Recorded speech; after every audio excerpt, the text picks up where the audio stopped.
साथियों, ज्योतिष शास्त्र में शनिदेव को जोड़ों का कारक माना गया है। शरीर के चाहे वो सूक्ष्म से सूक्ष्म जोड़ हो या बड़ी से बड़ी दो हड्डियों के जोड़ हो। यदि शनिदेव की जन्म पत्रिका में स्थिति खराब है, शनि पीड़ित है, तो वो उस जातक या जातिका को गठिया से, अर्थराइटिस से पीड़ित अवश्य कर देता है। तो मेरे बहुत ही प्रिय और बेहद सम्मानित साथियों, हृदय की असीम गहराइयों से अभिनंदन, बहुत बहुत हार्दिक स्वागत है। साथियों, आज के इस एपिसोड में खास तौर पर हम ये जानेंगे कि कन्या लग्न की जन्म पत्रिका में शनिदेव की वो कौन कौन सी प्लेसमेंट है जो कि गठिया का, जोड़ों का रोग व्यक्ति को अवश्य दे ही देता है। यदि अभी तक आपने अपने लग्न से संबंधित एपिसोड नहीं देखा है तो यहां आई बटन में हमने आपको उसका लिंक प्रोवाइड करा दिया है, जाकर के देखें, समझें और उसका निदान भी जरूर करें।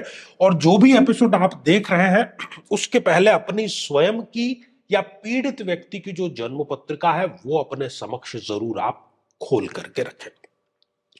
तो साथियों, ये रही कन्या लग्न की एक जन्म पत्रिका। 6 नंबर से ही जन्म पत्रिका का प्रारंभ हो रहा है। शनिदेव वैसे तो इस जन्म पत्रिका में एक अति योग कारक ग्रह होते हैं, शुभ परिणाम देने वाले ग्रह होते हैं, लेकिन हमारे जो नियमित दर्शक हैं वो जानते हैं कि कोई भी अच्छा ग्रह भी यदि गलत स्थान पर प्लेस्ड हो जाए तो फिर वो बुरा ही परिणाम देता है। जैसे कि शनिदेव यदि इस छठे भाव में विराजमान हो जाए, चाहे स्वग्रही हैं, लेकिन वो भी इस जातक या जातिका को इस स्थिति के कारण गठिया से पीड़ित अवश्य कर देता है। उसकी बहुत आसानी से लोगों से शत्रुता हो जाती है, कोई उसकी पीड़ा समझने को राजी नहीं होता। साथियों, शनिदेव यदि नीच राशि के होकर के और इस अष्टम भाव में विराजमान हो जाए तब भी वो इस प्रकार की समस्या इस जातक या जातिका को देता है। साथ ही ये जो समस्या है वो इतनी सीवियर हो जाती है क्योंकि एक तो ये अष्टम भाव, ऊपर से नीच राशि का शनि, कि बहुत ही क्रिटिकल कंडीशन की उस जातक को सामना करना पड़ता है। साथियों, शनिदेव यदि इस द्वादश भाव में विराजमान हो जाए तब भी वो जातक को इस प्रकार की समस्याएं अवश्य दे देता है। और डॉक्टर के पेटे जो उसका खर्चा है, दवाइयों के पेटे जो उसका खर्चा है, वो निरंतर बढ़ता ही चला जाता है। यहां पर एक अपवादजनक स्थिति है, उसको भी हम समझ लेते हैं। यदि शनिदेव तो छठे या 12वें, इन दोनों में से कहीं पर भी हो, और लग्नेश जो बुध है वो या तो लग्न में भद्र योग बनाए, या इस चतुर्थ भाव में विराजमान है, या इस पंचम भाव में विराजमान है, या स्वग्रही होकर के यहां भद्र योग बना रहे हैं, या फिर इस स्थान पर विराजमान है, शनिदेव की इनमें से कोई स्थिति और साथ ही बुध की इनमें से कोई स्थिति है और दोनों की डिग्रियां अच्छी है, ऐसा ना हो कि इनमें से कोई भी एक ग्रह शून्य या 1 डिग्री का या 28-29 जैसी अंतिम डिग्रियों का विराजमान हो। यदि ये सारी शर्तें पूरी होती है तो हम इसको कहते हैं कि ये विपरीत राजयोग बन गया। और यदि विपरीत राजयोग बन जाता है तो फिर इस प्रकार की समस्याएं नहीं आएगी। शनिदेव भी अच्छा परिणाम देंगे और बुध जो है वो भी आपको अच्छा ही परिणाम प्रदान करेंगे अपनी महादशा या अंतरदशा में। साथियों, यदि जन्म पत्रिका में अब हम कुछ युतियों के बारे में जानते हैं, यदि वो युतियां हैं शनिदेव की, तब भी वो गठिया का रोग इस जातक या जातिका को जरूर देते थे। सबसे पहली बात, यदि सूर्य के साथ में किसी भी भाव में शनिदेव विराजमान हो जाएं तो न केवल वो गठिया की समस्या देते हैं बल्कि पेट और पाचन तंत्र की समस्या भी जरूर दे देते हैं। शनिदेव यहां अस्त अवस्था में आ गए हैं।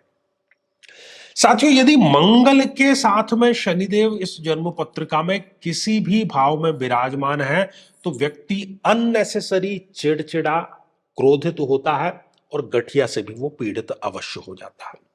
यदि जन्म पत्रिका के किसी भी भाव में चंद्र और शनि की युति है, जिसको कि हम विष दोष कहते हैं, ऐसी अवस्था में भी मानसिक प्रताड़ना व्यक्ति को बहुत मिलती है, ओवर थिंकिंग बहुत करता है, मेंटल टेंशन और डिप्रेशन का वो शिकार रहता है, और गठिया तो उसको यहां पर बोनस के रूप में मिल ही जाता है।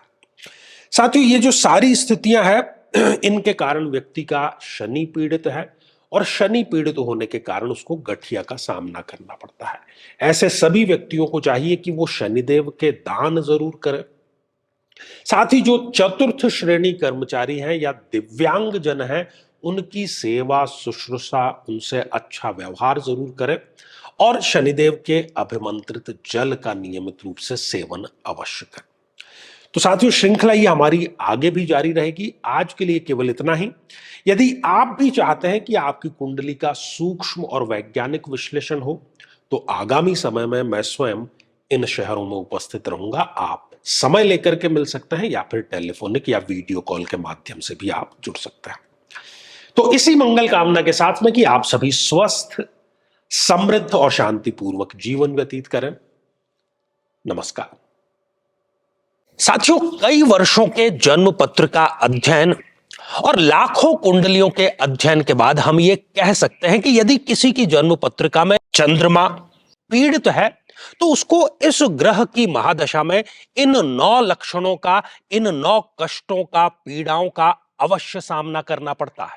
माता को कष्ट या माता से कष्ट, किसी न किसी प्रकार का गुप्त रोग, श्वास रोग, मानसिक रोग, तनाव या डिप्रेशन, अनिर्णय की स्थिति, ओवर थिंकिंग, स्त्रियों को स्त्रीजन्य रोग होना या ऐसी स्थितियां जिसमें कि व्यक्ति एक अज्ञात भय से पीड़ित रहता है। लेकिन साथियों, यदि आप भी इन सभी कष्टों से स्थायी और सटीक मुक्ति प्राप्त करना चाहते हैं, तो उसका तरीका है इस ग्रह की महादशा मंत्र साधना दीक्षा, जो विशेष रूप से आपके नाम, आपकी जन्मतिथि के अकॉर्डिंग की जाएगी और गुरु दीक्षा के माध्यम से अभिमंत्रित माला भी आपको प्रदान की जाएगी, ताकि न केवल ये सारे कष्ट दूर हों, बल्कि ये पूरी की पूरी महादशा आपके लिए शांतिदायक और सुख समृद्धिदायक साबित हो।